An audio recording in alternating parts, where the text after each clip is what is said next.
Good morning. This is a little blurb about the foibles of recording Zoom sessions through web courses. And I know a lot of people have been trying to do that, and I figured out a few tricks and workarounds for it. Um, I made a session last night, I had an office hour session online with my astronomy students, and we recorded it using Zoom. It lasted about 40 minutes, but there were some difficulties with it. We started at 7:22, a little bit early, and then we finished about 8 p.m. Now, this message in the left is the email message that I got back from Zoom this morning announcing that my recording was now available. Now, if you look at that, it says now available 6:35 a.m. So that's a problem, all right? And it may be temporary because of Zoom being overloaded by everybody in the country trying to use their server. But we got to deal with it. We have to figure out what we want to do, or at least tell the students that it's going to be a little bit slower than usual. Because conferences seems to render similar size recordings a little bit faster within a few minutes. Although the conferences server might also be getting blown up this week. Uh, but the Zoom desktop application, uh, it it is possible to publish maybe a little bit more efficiently and rapidly if you publish into YouTube. So that's an alternative that I want to show you how to do and I'm also going to show you, some of the the little features of Zoom as we go through here. So let's take a look at the LTI version of Zoom from inside Webcourses. And I had to look up what LTI means. We use it all the time. I looked it up this morning. It means Learning Tools Interoperability, which is a communication framework through which Canvas can send some verifiable information about a user in Canvas to a third-party application or website. And that last part of the sentence is directly from the Canvas website. So it's a communication protocol, basically, that people have to integrate and use. Now, here's the Zoom page in my astronomy section. Here's the session we had last night, online office hours. And if you go to the cloud recordings tab over here, here it is, and it showed up this morning at 6:35, and a little bit slow. I was looking for it last night, and I told the student or I made an announcement to the students that it should show up in a few minutes, but it ended up taking overnight, which is kind of a pain. Anyway, let's take a look at what Zoom provides in this whole process. So here's your recordings page in the cloud, and you can set up your Zoom to record directly into the cloud. It works nicely. First thing you got to do is you have to publish it, and if you publish it, that's this little toggle over here to the right, the on-off switch. The students can actually see the recording, so it might be sitting in there. And the students will be crying, "Hey, where's the recording?" And until you publish it, they won't see it. And in fact, that's a feature in a lot of the web courses tools, like discussions, quizzes, stuff like that. You have to publish it in order for students to see it. And if you unpublish it, the students won't see it. So I frequently do that when I'm editing announcements and quizzes and stuff. But anyways, let's get back to the topic here. In this same page, there's a link for the three files, 78 megabytes, right here. So let's take a look at what those look like. Okay, you click on that page and it opens up, the details. And let's close up on that. You get three files. You can download them and share them. First one is the actual video recording here, and then you have the audio only, which you may decide you want to do that if you just have a simple audio message or a conversation. That could be helpful. And then down here is the chat transcript.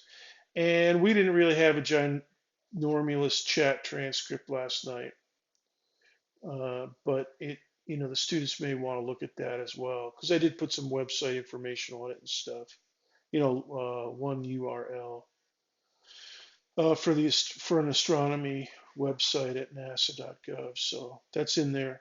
Let's look at the share files. They're text files that you can copy. Here's the share video um, uh, message. Just basic specs, a timestamp and the URL, how big the recording is. And if you try that link, you can give that link to the students if you want, directly, as well as in the Zoom page. They'll see it in the Zoom page as a link. This is the link that they'll see. And if you share it to them externally, it will open in Webcourses.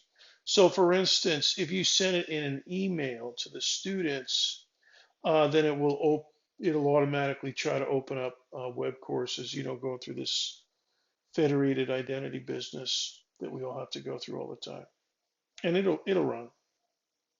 By the way, just as a side note, um, if you're using Webcourses, try not to do too much work in Safari.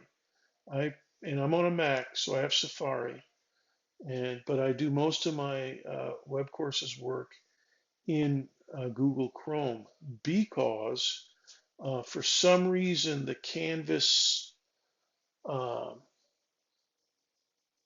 service has a hard time rendering images consistently, uh, and serving images consistently into Safari. So it's some kind of a conflict between, the Mac OS Safari and Canvas, and the students complain about it all the time. So, for instance, if you use LaTeX to type in some equations anywhere inside your web courses area, if a student's using Safari, or if you're using Safari, you might not be able to see it. You might see it one time, refresh the page, you might not see it.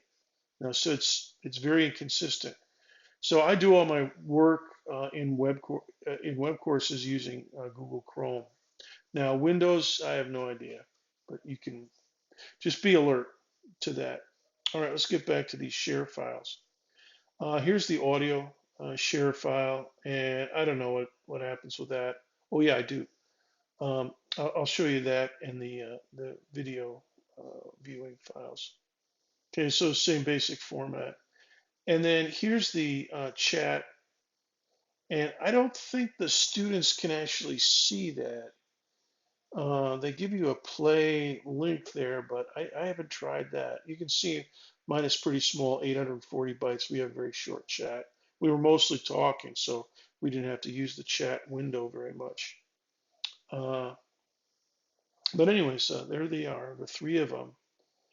And you can use them, put those links in a separate page, like your meetings page, where you have the link and stuff, easy to use, or in an announcement, and, or an inbox message if you want, anything like that. Oh, I take that back. Inbox messaging, uh, they don't, you can type in a link, but it won't be clickable.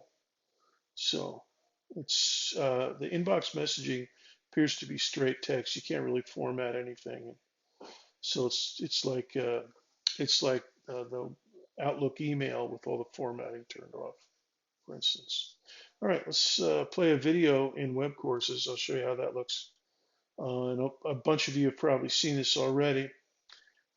Here's from my online office hours session last night, and it's about 7 minutes in. And this is what and this is what it'll look like for a student that pops open the link to play the office hours session. Here's a few minutes later. We're looking at homework 5. I was just going over some of the homework that's ahead for my astronomy students. And one thing I want to point out to you, if you're in Zoom, um, you'll notice that this shows my Safari, or not my Safari, but my uh, Chrome browser. And you can see I've got a ton of different uh, tabs open. All right. Now that's all right. You can do that. You can go between tabs in Chrome. However, if you have more than one Chrome window open, it can be tricky, and I discovered that last night. So if you have a bunch of tabs open in Chrome, you can use the tab menu to navigate from tab to tab. Look. So for me, I was looking at several different homeworks, and that worked out good. But I had another window open that was to a NASA website, and what I had to do was turn off screen sharing of the Webcourses um, uh, window in Chrome, and then I had to start up screen sharing again, but this time selecting the NASA website in Chrome. All right, so that's just a foible of Zoom, and it might work completely differently on a Windows computer, but for the Mac, that seems to be the case. All right, now here's what the audio play window looks like. And so it's kind of boring. It doesn't have any images or anything, but the audio's good, and you can hear what everybody's saying. Now, one thing I want to make a mention of, I guess I'll go back to this. Um, when you're looking at the video of the recording, it does not show the chat window. All right, at least, but it does show my document cam, which I've got covered with a bandage, a band-aid, so it looks brown right now. So I normally don't activate my webcam for sessions, but Zoom is using it. It's trying to use it anyways. So that's in there, but the chat window is not. And I think there's a way to activate it so that the chat window does appear in the recording.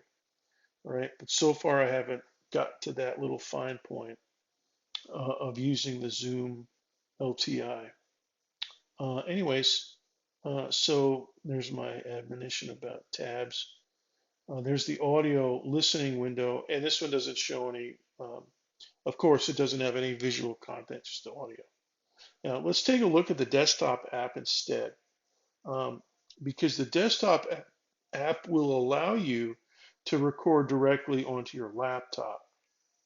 And I have used this already, and it works pretty good. So here's the desktop app, and it shows you when I'm recording this. Um, let's take a look at the meetings so the meetings. And here's the online office hour session that I did last night. Now let's take a look. If you look at that carefully, you'll see it has a recording path. Okay, these are the recorded meetings. Okay, and if you look at that, you'll see that it goes to ucf.zoom.us. All right, and that's going to open up a browser window, your default browser, and then you sign in to through the UCF federated identity business, and then you go about your business looking at the recording. And that's what we've got from last night. But if you record directly onto your laptop, which I did for one of my other videos, it looks like this. So this is from March 12th. And if you look at this carefully, you'll see that this is really recorded onto my MacBook. Right, it's in the documents folder. And then in the documents folder is a Zoom folder. And then once you get into the Zoom folder, it'll look like this. And these are the only two recordings I have now. I had a bunch of other ones, but I deleted those. But these are two that I had, I still have in my Zoom folder in documents, right? And you can tell the Zoom app where you want to store them. You don't have to store them in documents. You can store them, anywhere on your hard drive you want, or anywhere on your drive that you want.